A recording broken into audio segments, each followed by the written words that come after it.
এখন জাতীয় পার্টিকে রক্ষা করার দায়িত্ব গণতন্ত্রের স্বার্থে বিএনপির। আপনি আবার দায়িত্ব নেওয়ার কথা বলছেন কেন? বিএনপি জাতীয় পার্টির দায়িত্ব নেবে? আপনারা কারা? গণতন্ত্রের স্বার্থে এখন জাতীয় পার্টিকে রক্ষা করার দায়িত্ব বিএনপির। সম্প্রতি একটি বেসরকারি টেলিভিশনের টক শোতে অংশ নিয়ে এমন মন্তব্য করেন জাতীয় পার্টির মহাসচিব ব্যারিস্টার শামীম হায়দার পাটোয়ারী। এবার শামীম হায়দার পাটোয়ারীর মন্তব্যের কঠোর জবাব দিয়েছেন বিএনপির জ্যেষ্ঠ যুগ্ম মহাসচিব রুহুল কবির রিজভী। সম্প্রতি সমালোচনার তুঙ্গে জাতীয় পার্টি ফ্যাসিস্ট আওয়ামী লীগের মিত্র হিসেবে সকল অপকর্মের সহযোগী থাকার অভিযোগ তাদের বিরুদ্ধে। এমন অবস্থায় দাবি উঠেছে জাতীয় পার্টি নিষিদ্ধের। এই প্রেক্ষাপটে দলটিকে রক্ষার দায়িত্ব নিয়ে মন্তব্য করে বিষয়টিকে আরও উস্কে দিয়েছেন শামীম হায়দার পাটোয়ারী। যদি জাতীয় পার্টি নির্বাচনে অযোগ্য ঘোষণার ক্রাইটেরিয়ায় না পড়ে, তাহলে জাতীয় পার্টিকে কেন নির্বাচনে অযোগ্য ঘোষণা করা হবে? জাতীয় পার্টিকে নিয়ে যে নিষিদ্ধ করার দাবি তোলা হচ্ছে, আমি এটা খুব দুঃখজনক।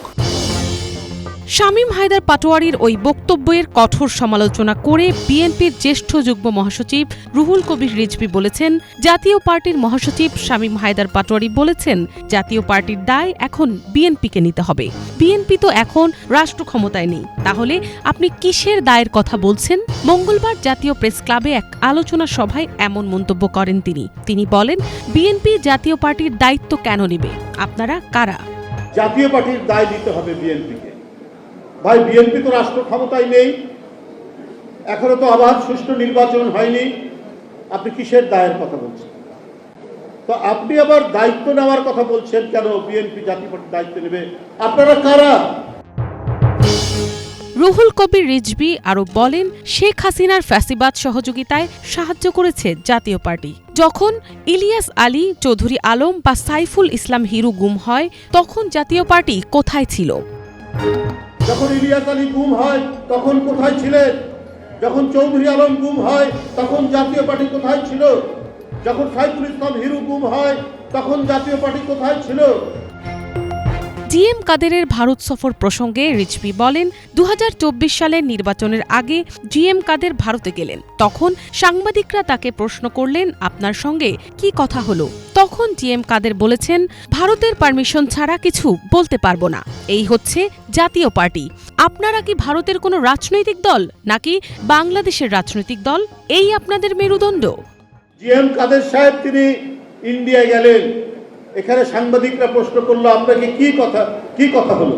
বলছে, না, ওদের সাথে কথা হয়েছে, আমি ওদের পারমিশন ছাড়া কথা বলবো না। তো আপনি কি ভারতের কোন রাজনৈতিক দল না বাংলাদেশের রাজনৈতিক দল? এই আপনাদের মেরুদণ্ড, এই আপনাদের নীতি।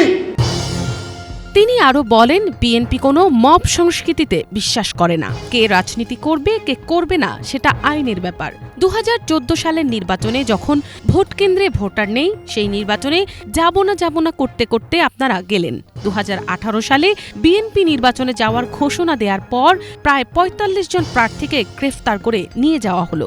বিএনপি নির্বাচনে আসুক, সেটা শেখ হাসিনা কখনোই চাননি। সেদিন জাতীয় পার্টি কি ভূমিকা রেখেছে এমন প্রশ্ন তোলেন রুহুল কবির রিজভী। মিনালা দিবা, বাংলাভিশন, ঢাকা।